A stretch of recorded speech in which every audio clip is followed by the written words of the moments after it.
Welcome muli sa ating daily devotion at ngayon nga ay ito po ay continuation ng ating topic kahapon about ano ang kahulugan ng pinanganak sa Espiritu.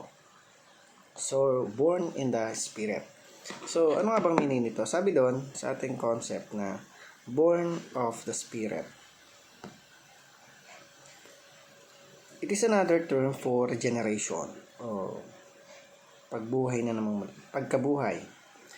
That indicates a special role played by the Spirit in imparting new spiritual life to us. So, tingnan natin yung salitang regeneration, pagkabuhay na namang muli sa Espiritu, in the Spirit. So, sabi po doon sa ating unang katuruan, regeneration saves us when we were dead.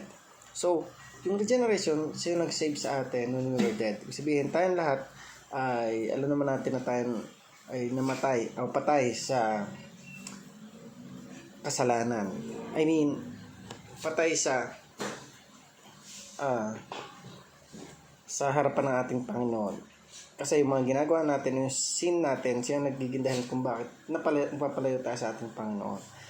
At alam naman natin sa sarili natin na wala tayong magagawa kung tayo hiwalay sa Kanya. Pangalawa, regeneration is the impartation of the life of Christ. So, yung regeneration, it is the impartation kung paano na sa pamagitan ng pagkabuhay na muli ng ating Panginoon sa bawat isa sa atin, ang nag-impart, parang ito yung naging reason para magkaroon tayo ng parte sa ating Panginoon sa pamagitan ng pag-aalay at sa sakripisyo ng Kanyang buhay. Pangatlo, regeneration is purely God's work. Ibig sabihin, yung regeneration, siya yung may kapamaraanan, siya yung gumawa, siya yung may dahilan kung bakit tayo ay kinahabagan o dahil sa habag ng ating Panginoon. Kasi kung titingnan natin, kung sa ganang sarili natin, araw-araw magkakasala tayo, araw-araw hindi tayo magiging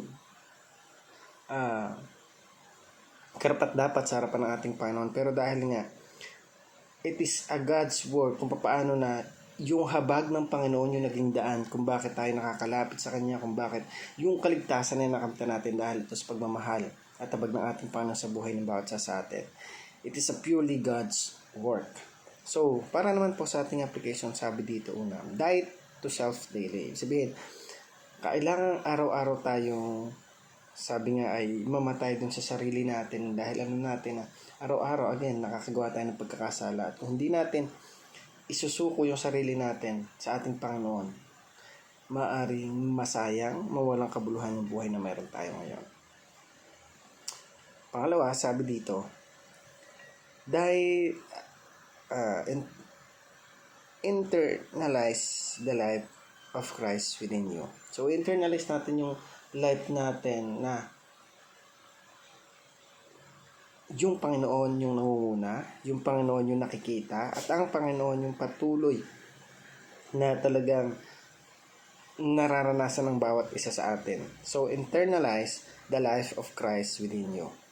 Number 3, start to speak and act like Jesus. So ngayon, dahil alam na natin na dahil sa habag at pag-ibig ng ating Panginoon, tayo ay naligtas, simulan natin na magsalita at gawin yung mga bagay na kagaya ng ginagawa ng ating Panginoon. Paano yon? So bilang isang Kristiyano, alam natin sa sarili natin kung ano yung tama at dapat natin gawin. Bilang isang Kristiyano, alam natin sa sarili natin na dapat namumuhay tayo ng naayon sa Kanya bilang pagpapasalamat at pag-honor sa kaligtasan ginawa ng ating Panginoon. So again, thank you for watching this video. I hope you learn and God bless you.